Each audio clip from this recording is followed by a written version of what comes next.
नमस्कार मित्रों। एक बुढ़िया थी, उसका एक ही बेटा था।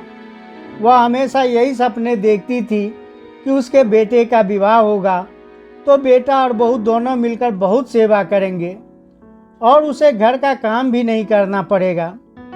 धीरे धीरे वह दादी बन जाएगी और उसका घर स्वर्ग बन जाएगा। आखिर वह दिन भी आ गया जब बुढ़िया के बेटे का विवाह बड़ी धूमधाम से हुआ। वह दादी भी बन गई, लेकिन संजोग से उसका कोई भी सपना पूरा नहीं हुआ। बुढ़िया का बेटा तो सुबह काम पर चला जाता था और पोता स्कूल। तब बहू उसके साथ बहुत बुरा व्यवहार करती थी। बहू बुढ़िया से घर में झाड़ू लगवाती, जूठे बर्तन साफ करवाती और टूटे फूटे बर्तनों में उसे भोजन देती। शुरू में तो बहू अपने पति और बेटे के पीछे ही बुढ़िया से झगड़ती थी, लेकिन धीरे धीरे वह अपने पति के सामने भी बुढ़िया का अपमान करने लगी। एक दिन टूटे बर्तनों में बुढ़िया को भोजन करते देखकर उसके बेटे को बहुत दुख हुआ। उसने अपनी माँ का पक्ष लेते हुए अपनी पत्नी को बहुत डांटा। पति पत्नी दोनों में बहुत कहासुनी हो गई। धीरे धीरे बुढ़िया के बेटे ने भी पत्नी का विरोध करना छोड़ दिया। धीरे धीरे पोता बड़ा होने लगा तो वह अपनी माँ का विरोध करने लगा। वह अपनी दादी से बहुत प्यार करता था। अपनी दादी पर माँ द्वारा किए गए अत्याचारों को देखकर उसे बहुत दुख होता था। उसे अपने दादी से हमदर्दी और सहानुभूति थी।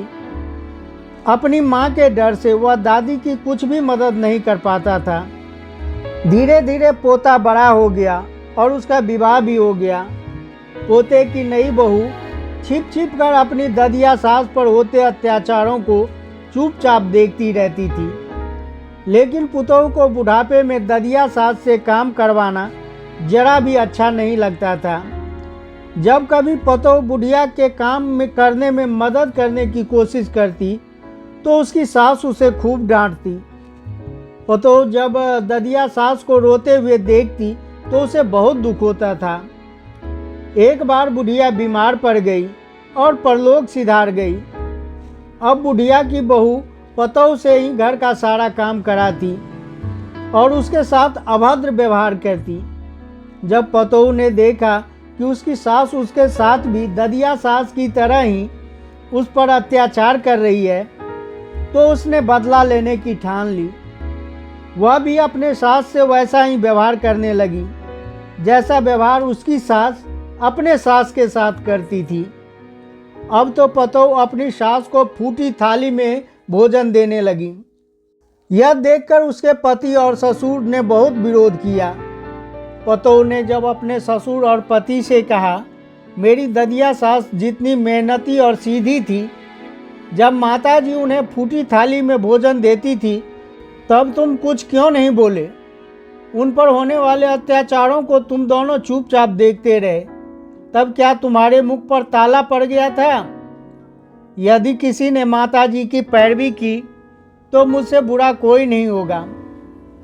पतोहू की बातें सुनकर उनका पति और ससुर कुछ नहीं बोले। उन्होंने भी उसका विरोध करना छोड़ दिया। ससुर को अपनी पत्नी के साथ अभद्र व्यवहार देखकर बहुत गुस्सा भी आता था। जब ससुर पतोहू को डांटने लगे तो वह भी अभद्र व्यवहार करने लगी।